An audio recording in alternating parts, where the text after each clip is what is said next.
எல்லாரையும் உங்கள் மூலியமாக நான் கேட்டுக்கிறது என்னென்ன, நீதி அரசர்கள், state human rights commission, national human rights commission, இது மாதிரி என்ன விட்டுடுங்க சார். இது மாதிரி தொந்தரவு வர அதிகாரிகளுக்கு அவங்களே முன் வந்து விசாரிக்கணும் சார்.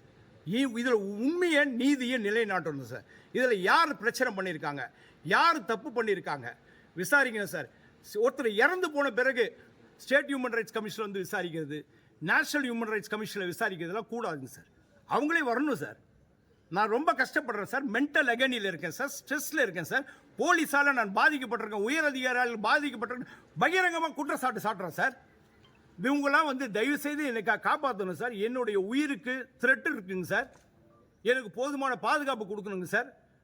எனக்கு எதனா ஆச்சுன்னா அந்த உயர் அதிகாரிகள் தான் சார் பதில் சொல்லி ஆகணும். இந்த டிபார்ட்மெண்ட் பதில் சொல்லி ஆகணும் சார்.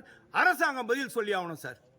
நான் அரசாங்கம் இப்பயும் சொல்கிறேன், ஆனரபிள் சிஎம் அவங்க வந்து நல்லபடியாக அரசை நடத்திக்கிட்டு இருக்கிறாங்க. சில பேருடைய சுயநலத்தினால எங்களை மாதிரி அதிகாரிகள் பாதிக்கப்படுறோம். இன்னும் இவ்வளோ சொல்லி அவங்க வந்து என்னை கூப்பிட்டு அழைச்சி ஏன் விசாரிக்கல, டிஐஜி விசாரிக்கல சார்.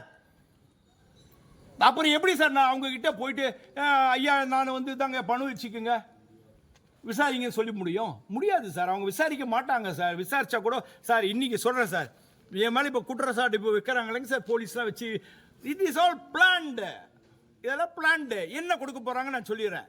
விசாரணை நடக்கும், கூப்பிடுவாங்க, ஸ்டேட்மெண்ட் ரெக்கார்ட் பண்ணுவாங்க, ரிமூவ் ஃப்ரம் சர்வீஸ் பண்ணுவாங்க. அவங்களுக்கு வேண்டியது நான் இந்த டிபார்ட்மெண்ட்டில் பணிபுரியக்கூடாது.